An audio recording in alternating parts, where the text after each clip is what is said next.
Good morning, my dear students and my dear friends. This is Ravi Prakash and welcome to my YouTube channel RV English classes एक प्रयास। सबसे पहले तो मैं आई am really sorry कि काफ़ी time से मैं अपने चैनल पे वीडियो नहीं बना पा रहा था कुछ प्रॉब्लम्स के कारण।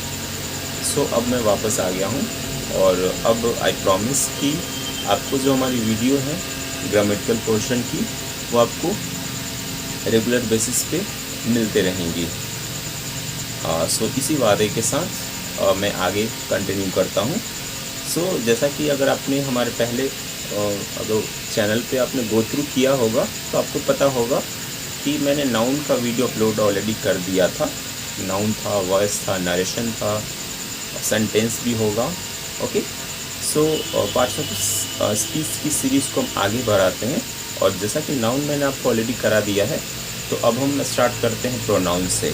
ठीक है, तो सबसे पहले हम देखते हैं प्रोनाउन क्या है और प्रोनाउन का डेफिनेशन क्या होगा और प्रोनाउन का यूज़ हम करते ही क्यों हैं आखिर सेंटेंस में। ओके, सो सिंपल सा ये लॉजिक है कि noun is a part of speech that is used in the place of a noun.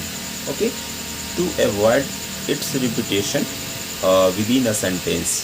कहने का ये मतलब हुआ कि अगर आप बार बार नाउन को रिपीट नहीं करना चाहते हैं अपने सेंटेंस में, ठीक है, तो उसके लिए हमारे पास एक ऑप्शन है ग्रामर में जिसको हम कहते हैं pronoun. So pronoun is a word that stands for a noun. आप ये भी डेफिनेशन में कह सकते हैं। ठीक है, तो आइए स्टार्ट करते हैं ब्लैक बोर्ड पे। सो जैसा कि आपको प्रोनाउन दिख रहा है, यहाँ पे मैंने डेफिनेशन लिखा है, it is use in a place of a noun to avoid its repetition within a sentence. ठीक है, अवॉइड का मतलब रोकना, रिपीटेशन मतलब बार बार। ठीक है, विद इन मतलब के अंदर, या फिर आप ऐसे भी कह सकते हैं कि it stands for a noun. ठीक है, मतलब नाउन के बदले ही आता है। ठीक है, एग्जाम्पल के तौर पे Ram is a good boy, Ram reads in class 6, Ram goes to school. Okay, so जैसा कि मैंने आपको पहले क्लास में मैंने ऑलरेडी बताया था नाउन के चैप्टर में कि राम जो है हमारा प्रॉपर नाउन है। कोई भी खास चाहे वो पर्सन हो, प्लेस हो या थिंग हो, ऑब्जेक्ट हो, उसको हम प्रॉपर नाउन कहते हैं। Like Ram is a good boy, Ram reads in class 6, Ram goes to school. Okay, so यहाँ पे राम प्रॉपर नाउन, यहाँ भी प्रॉपर, यहाँ भी। सो बार बार राम यूज़ करना थोड़ा अजीब नहीं लग रहा आपको? सो ऐसा करते हैं, राम के बदले हम कुछ और यूज करते हैं। जैसा कि मैंने आपको पर्सन में बताया होगा, अगर आपको पता है तो ठीक है, नहीं तो एक बार फिर से रिकॉल कर लेते हैं। पर्सन और ये आपका सिंगुलर और ये आपका प्लूरल। ओके, थोड़ा लाइट का प्रॉब्लम थोड़ा हो सकता है, सो प्लीज़ इग्नोर इट। ऐसे कोशिश करूँगा कि ये जो शेडो हमारे पीछे बढ़ रहा है वो भी थोड़ा धीरे धीरे ख़त्म हो जाए। सो तब तक please manage. Okay, and sorry for. So this is person, तो first person, second person and third person, ये मैंने ऑलरेडी आपको बता दिया है। सो आप प्लेलिस्ट में जाके चेक कर सकते हैं। ठीक है, जब मैं सेंटेंस में जब बता रहा था वहाँ पे मैंने आपको बताया था ये चीज़ें। ठीक है, एक बार फिर से देखते हैं। फर्स्ट पर्सन के सिंगुलर में आई, प्लूरल में वी, सेकेंड पर्सन यू और यहाँ पे भी यू। अब यहाँ पे यू क्योंकि सिंगुलर, एक के लिए भी यू ही कह सकते हैं, यू आर अ बॉय, और एक से ज़्यादा भी है तो यू आर बॉयज़। और third person he, she, it, name और दे। ठीक है, थोड़ा समझते हैं इसको। थोड़ा कहने का मतलब आई जो कहने वाला है, जैसे मैं आपसे कहता हूँ तो मैं जो स्पीकर हूँ, सो मैं फर्स्ट पर्सन हूँ और आप सुनने वाले हैं तो आप सेकंड पर्सन हैं। ठीक है, अगर अकेले अकेले की बात कर रहे हैं तब तो फर्स्ट पर्सन का सिंगुलर हुआ, और अगर हम एक से ज़्यादा लोग हैं और हम कहते हैं कि हम लोग, सो वी, सो ये है प्लूरल। सिंगुलर बोले तो एक और प्लूरल बोले तो एक से ज़्यादा। सो और जब हम और आप मिलकर अगर हम किसी तीसरे की बात कर ले, जैसे Ram, Sita, book, table, phone, तो ये आपका थर्ड पर्सन है। और अगर वही एक से ज़्यादा हो थर्ड पर्सन, लाइक एक से ज़्यादा बुक हो, तो हम बोल सकते हैं दीज आर बुक्स। ओके, सो ये है आपका प्लूरल। सो एक से ज़्यादा है तो दे। अब वापस आते हैं। तो जैसा कि आपको पता होगा ही शी, पर्सन को अगर हम देखें तो ही शी, पर्सन की बात करें तो या तो मेल होगा या तो फीमेल होगा। अगर मेल होगा तो हम ही यूज़ करेंगे, फीमेल होगी तो शी का यूज़ करेंगे। अब एग्जाम्पल पे आते हैं। Ram is a good boy, Ram reads in class 6, Ram goes to school. यहाँ पे राम राम ये जो प्रॉपर नाउन है इसको हम रिप्लेस करते हैं ही से, क्योंकि मेल है तो मेल है तो ही, अगर फीमेल है तो शी। ठीक है, Ram is a good boy, he reads in class 6, he goes to school. Okay, so यहाँ पे ही जो है वो किसके लिए आया है, इस राम के बदले। सो ही यहाँ पे क्या कहलाएगा, प्रोनाउन कहलाएगा। ठीक है, फिर नेक्स्ट एग्जांपल देखते हैं। Sita is a girl, Sita कुक्स well. ठीक है, सीता एक लड़की है, सीता अच्छा खाना बनाती है। सो आप सीता को भी रिप्लेस कर सकते हैं शी से। Sita is a girl, she कुक्स well. Okay, एक और एग्जांपल दिखाते हैं जिसमें आपको समझ में आएगा कि हाँ वास्तव में है क्या ये चीज़। जैसे Ram and Shyam are good friends. अब यहाँ पे बार बार राम एंड श्याम लिखेंगे थोड़ा अजीब लगेगा, ठीक है, थोड़ा कॉम्प्लिकेटेड लगेगा, तो इसको आसान बनाते हैं इसको यूज़। जैसा कि मैंने आपको बताया था कि अगर हम थर्ड पर्सन की बात करें एक से ज़्यादा की, तो हम दे का यूज़ करते हैं। तो यहाँ पे ये रहा दे, यहाँ पे ये दे किसके लिए आया, इस राम एंड श्याम के। तो ये दोनों प्रॉपर नाउन है। इस प्रॉपर नाउन के बदले कौन आया, ये प्रोनाउन आया। ठीक है, एक और एग्जांपल हम लिखते हैं कि the dog is a faithful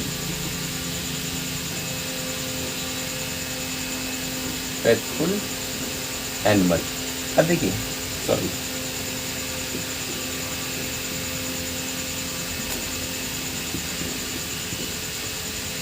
आपको यहाँ एग्जांपल दे रहा हूँ। ठीक है, देखते हैं कि एन एंड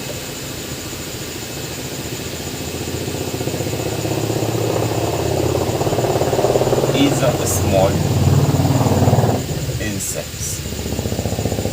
ठीक है, एंड चींटी की बात कर रहे हैं, तो इट का यूज हम कब करते हैं, जब छोटे छोटे हो या नॉन लिविंग थिंग हो। तो हम इसके लिए हम लिख सकते हैं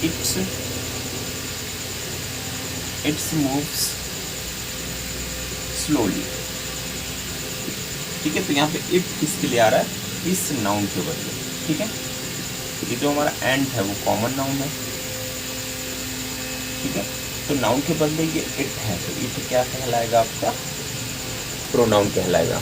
सो आई होप आपको यहाँ तक क्लियर हुआ होगा। सो अब हम डिस्कस करने वाले हैं काइंड्स ऑफ प्रोनाउन। सो जो पहला हमारे पास प्रोनाउन है वो है आपका पर्सनल प्रोनाउन। जैसा कि मैंने आपको लास्ट थोड़ी देर पहले बताया था कि जो भी पर्सन होते हैं, सिंगुलर प्लूरल, वो जो सारे हमारे पास जो पर्सन होंगे ना, वो सब सारे कहलाएंगे आपके personal pronoun. I, we, you, he, she, it, they. Okay, name का मैं जिक्र नहीं कर रहा क्योंकि नेम या तो ही हो सकता है या तो शी हो सकती है। ओके, सो यहाँ पे कुछ एग्जांपल्स मैं आपको दे रहा हूँ। जैसे I am a boy, we are players, she is a girl, it runs slowly, they are my best friend. So यहाँ पे ये जो लिस्ट दिख रहा है, आई है, वी है, शी है, इट है, दे है, ये सारे क्या कहलाएंगे, आपके पर्सनल प्रोनाउन। ओके, सो ये पर्सनल प्रोनाउन है। हमारे पास जो दूसरा प्रोनाउन है वो है आपका पजेसिव।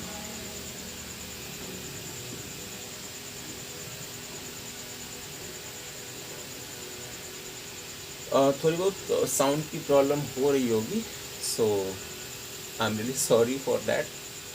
वो भी धीरे धीरे मिनिमाइज में करूँगा। ओके, हाँ, अगर आपको मेरी वॉइस क्लियर नहीं आ रही है तो आप हमें बता सकते हैं कमेंट में। ओके, एंड आई होप कि आपको आवाज़ क्लियर आ रही होगी। और साइड से जो डिस्टर्बेंस है वो तो एक्चुअली क्या है कि वो फ़ैन है तो थोड़ा सा आवाज़ कर रहा है, तो कोशिश करूँगा नेक्स्ट टाइम से वो भी मैं कम करूँ। सो आइए, सेकेंड हमारे पास जो है वो है पजेसिव प्रोनाउन। ओके, सो यहाँ पे हम देखते हैं पजेसिव। अब यहाँ पे ध्यान देने वाली बात ये है कि पजेसिव हमारे पास प्रोनाउन भी होता है और पजेसिव हमारे पास एडजेक्टिव भी होता है। ओके, पॉजेसिव कहने का मतलब आपको अधिकार बताएगा, ये ऑनरशिप, ठीक है, अधिकार। तो कहने का मतलब ये अधिकार कैसा है, लास्ट टाइम हमने नाउन का देखा था पोजीशन, अपोस्ट्रोफी एस या अपोस्ट्रोफी का साइन देकर हम नाउन का पोजीशन निकालते हैं, दिखाते हैं। जैसे राम की किताब, ये है नाउन का पोजीशन, नाउन का पोजीशन, ओके। या फिर गर्ल्स हॉस्टल, ये फिर से नाउन का ही पोजीशन है।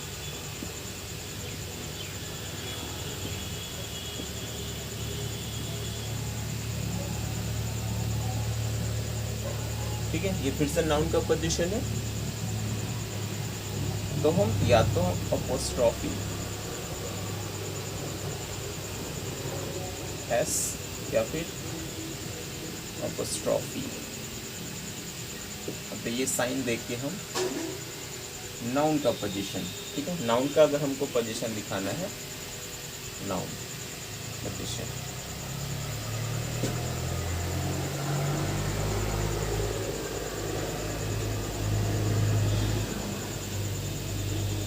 ठीक है। अगर हमको नाउन का पोजीशन दिखाना है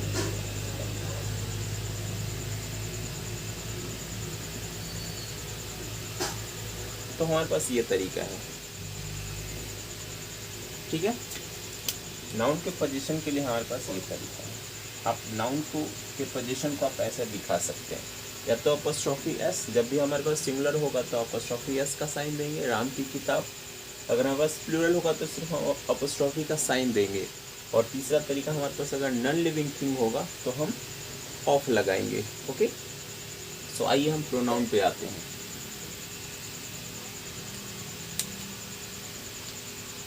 सो पॉजेसिव यहाँ पे प्रोनाउन भी होता है, एडजेक्टिव भी होता है। देखते हैं क्या, जैसे आई का है तो आई का माइन, माइन जो है वो प्रोनाउन कहलाएगा, लेकिन वही अगर हम लिखें माई के बाद बुक अगर लिख दें, ठीक है, ये नाउन है बेसिकली, तो ये कहलाएगा पॉजेसिव एडजेक्टिव।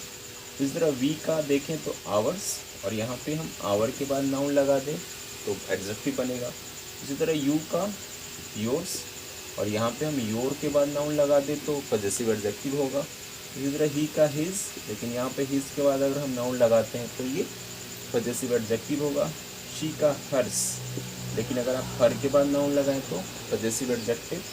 इट का नहीं होता, लेकिन हाँ यहाँ पे इट्स के बाद नाउन। इसी तरह दे का बियर्स, और यहाँ पे बियर के बाद नाउन, ठीक है। यहाँ पे एक और चीज़ है, आप कंफ्यूज मत होइएगा। जैसे अगर हम बात करें, यहाँ पे ये सारा सब्जेक्ट होता है, इसको हम कहते हैं सब्जेक्टिव केस भी, ठीक है। मतलब ये सब्जेक्ट की तरह भी यूज होता है, ये जो दिख रहा है आपको, ठीक है। और अगर हम बात करें ऑब्जेक्टिव केस की, तो आई का होता है मी, ओके। वी का होता है अस, यू का यू ही रह जाता है, ही का होता है हिम, शी का होता है हर, इट का इट, और दे का देम, ठीक है। मैंने इसलिए बताया ताकि आप कंफ्यूज ना हो, ठीक है। तो ये है हमारे पास ऑब्जेक्टिव केस, ठीक है। तो आप इस चार्ट को ध्यान रखेंगे, मी है, अस, यू, हिम, हर, इट और देम, ये ऑब्जेक्टिव केस है। मतलब ये या तो मेन वर्ब के बाद आएगा या तो प्रीपोजिशन के बाद आएगा, ठीक है। ये सेंटेंस को स्टार्ट नहीं कर सकता। आगे बढ़ते हैं। तो ये था हमारे पास पॉजेसिव। अगर एग्जाम्पल की हम बात करें तो अगर हम ऐसा लिखते हैं कि दिस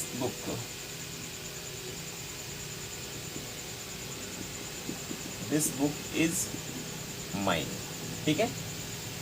या फिर हम लिखें कि दिस इज माई बुक, ठीक है। फिर हम लिखते हैं कि दीज आर योर पेंसिल्स। फिर हम लिखते हैं दीज पेंसिल्स आर योर्स, ठीक है। यहाँ पे आपको जो दिख रहा है माइन, ठीक है, माइन, तो ये प्रोनाउन है, लेकिन यहाँ पे देखेंगे तो माई के बाद नाउन है, तो ये क्या कहलाएगा आपका एडजेक्टिव। क्योंकि देखिए दोनों तो अधिकार ही बता रहा है, तो पॉजिटिव तो होगा ही दोनों, क्योंकि अकेला है तो प्रोनाउन कहलाएगा, लेकिन अगर नाउन के साथ है तो ये कहलाएगा एडजेक्टिव। ओके, यहाँ पे देखिए तो यहाँ पे फिर से योर के बाद नाउन है आपके पास, ठीक है, तो ये फिर से क्या कहलाएगा पॉजेसिव एडजेक्टिव। लेकिन यहाँ पे देखिए अकेला है, योर्स यहाँ पे है, तो ये कहलाएगा आपका पॉजेसिव प्रोनाउन, ठीक है। और भी एग्जांपल ले सकते हैं, जैसे दिस इज हर बुक्स, लेकिन यहाँ पे हर के बाद नाउन है तो ये पॉजिटिव एडजेक्टिव कहलाएगा। लेकिन अगर हम बोलते हैं कि दिस बुक इज हर्स है, तो ये है आपका positive pronoun. So I hope आपको यहाँ पे दो प्रोनाउन क्लियर हुआ होगा, एक है आपका पर्सनल प्रोनाउन और दूसरा आपके पास है पॉजिटिव, ठीक है। आइए आगे बढ़ते हैं और देखते हैं कि और हमारे पास प्रोनाउन का और भी क्या क्या पार्ट है।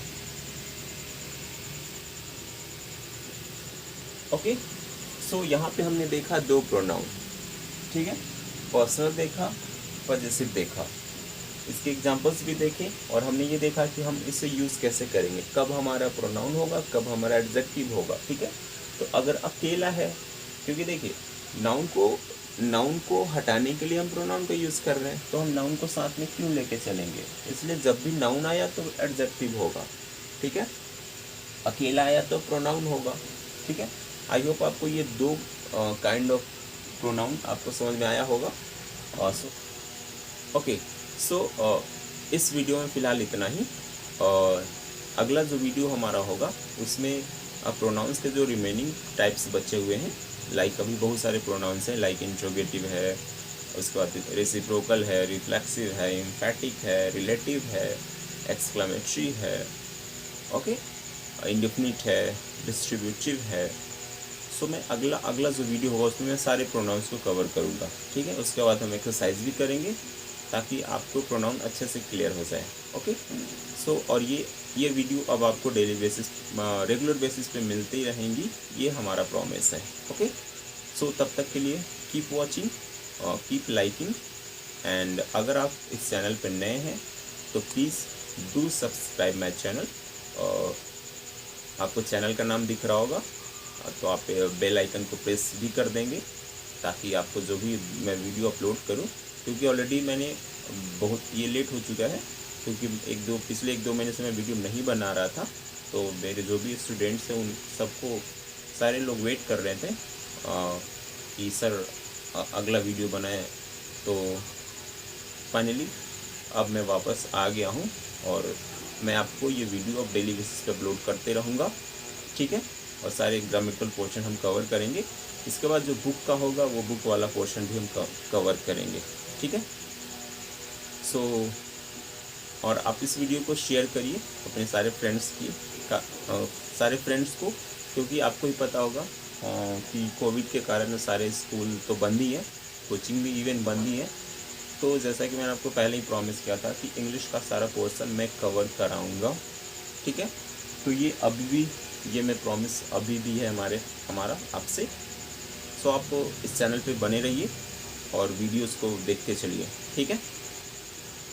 So thanks for watching, this is Ravi Prakash, goodbye, take care, और हाँ, घर पे रहें, सेफ रहें, ठीक है, खुश रहें और लोगों को खुश रखें। दिस इज़ द लाइफ, या this is the ambition of life, ठीक है। आप कितने कहने का मतलब है कि खुश रहना और लोगों को खुश करना, अगर ये हुनर आपने सीख लिया तो you will be the man, okay. क्योंकि कुछ नहीं रखा, ठीक है, और लाइफ का कोई भरोसा है नहीं, ठीक है। अब आपको लगा कि मैं थोड़ा ज्ञान दे रहा हूँ, पर प्लीज़ डोंट माइंड, मैं उतना ज्ञान देने लायक तो नहीं हूँ, फिर भी हाँ, थोड़ा बहुत एक्सपीरियंस तो मैंने गेन किया ही, क्योंकि आई एम 30+, सो मैं बस इतना ही कहना चाहूँगा कि आप हर एक पल को एंजॉय करिए, हर एक मोमेंट को एंजॉय करिए। ये ना सोचिए कि हाँ कल करेंगे, क्योंकि ये कल कभी नहीं आता। ठीक है, तो आज में जीना सीखिए। ठीक है, so keep watching, keep learning, bye.